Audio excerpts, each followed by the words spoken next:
मैनपुरी में लोकसभा चुनाव के समय राजनीतिक पार्टियों के कार्यकर्ताओं ने जनता से जुमलेबाजी करते हुए वोट मांगे थे।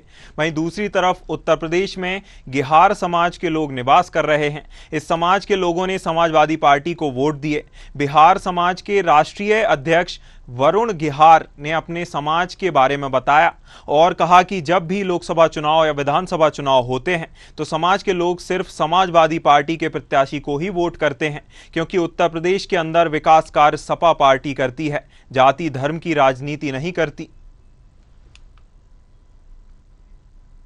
कस्बा भगवा में पहुंचा हूं और मैं इस समय एससी समुदाय के एक परिवार में बैठा हूं, जो परिवार गिहार समाज से आता है, उनके नेताओं के पास में है।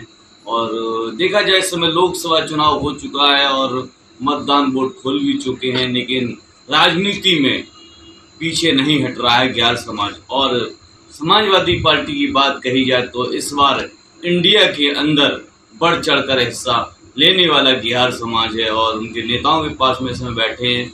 अब मैं वार्ता करूंगा चुनाव को लेकर, किस तरीके से उन्होंने साथ दिया है समाजवादी पार्टी है, क्योंकि दो पंथ में चुनाव हुआ था, कांग्रेस के साथ मिलकर समाजवादी पार्टी ने चुनाव लड़ा है।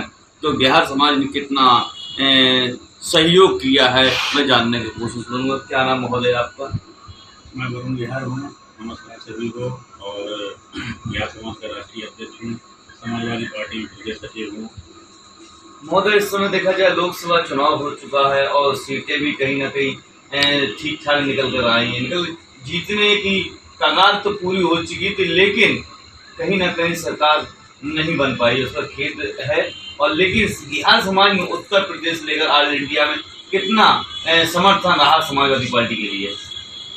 मैं समाजवादी पार्टी में 15 साल से कार्य कर रहा हूँ, पूरे भारत में जाता हूँ और पूरे भारत का जो हमारा जो बिहार समाज है वो विभिन्न नामों से जाना जाता है। सिलिपकार, पतरकट, कुचबंदिया, गिहार, सिंधी काट, राजस्थान में सिंधी काट बोलते हैं। तो ऐसे पूरे भारत के लोगों ने मेरा सम्मान रखा है और इंडिया गठबंधन को पूरा अपना वोट, जो करीब हमारा 1 से 1.5 करोड़ वोट है बिहार समाज का, पूरे भारत में वो दिया है। और मैं पहले ही कई जगह मेरी ड्यूटी लगी है, पश्चिम में भी मेरी ड्यूटी लगी थी और पूर्वांचल में भी मेरी ड्यूटी लगी थी। तो मैं शुरू से कहता आ रहा हूँ ये जो चुनाव है, माननीय जो नेताजी ने चुनाव लड़ा था उससे कहीं ज़्यादा आदरणीय अखिलेश यादव जी के नेतृत्व में हम सीटें जीतने जा रहे हैं। और मैं अभी मुझे नेपाल में बुलाया गया था तो मैं वहाँ भी बोल के आया हूँ कि हम लोग 50+ सीटें जीत रहे हैं। कुछ हमारे साथ बेईमानी हुई है और वो भैया ने भी बड़ा विरोध किया है। तो आने वाले टाइम में ऐसे अधिकारियों को देखा जाएगा, ये गलत है और संविधान के हिसाब से ही देश को चलना चाहिए। हम लोग संविधान को मानते हैं और मानते रहेंगे। वो कौन कौन से मुद्दे हैं जिसको लेकर जनता के बीच गए और कौन सा जादू जनता पर चल गया है और जनता ने इतना भरपूर समर्थन दिया है? जनता ने ये चुनाव खुद लड़ा है, पहले राउंड से ही पता चल गया था कि जनता इन लोगों से बहुत रुष्ट है और उसको संविधान बचाना था, जनता को, देश को बचाना था। गरीबी, भुखमरी, फ्री फंड के लाखों करोड़ रुपए किसी भी आदमी के माफ़ कर दो, किसी को भी दे दो, कोई भी आदमी भारत से भाग जाए। तो ये सब चीज़ें जनता के दिमाग में थी और जनता ने बीजेपी के गठबंधन को, बीजेपी को बिल्कुल नकार दिया है। अभी भी सरकार जो बनी है वो लंगड़ी सरकार है, कभी भी गिर सकती है।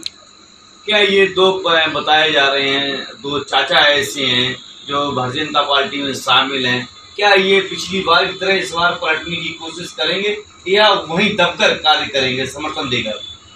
उनका कोई भरोसा नहीं है, कब काला बदलते हैं।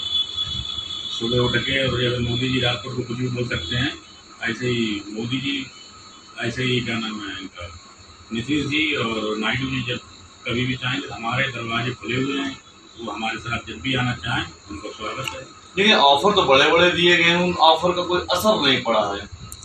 ये दबाव है, कुछ चीज़ों में दबाव झेल नहीं पाता है आदमी, लेकिन हम लोग कोशिश करेंगे कि ये सरकार जो है जल्द से जल्द जाए और इंडिया गठबंधन की सरकार बने जो देश को एक अच्छा भविष्य दे। हमारे साथ इस समय समाजवादी पार्टी के नेता वरुण गिहार थे, वहीं से मेरी पूरी वार्ता हुई है। मैं न्यूज खबर के साथ उमाशंकर, जनपद मैनपुरी।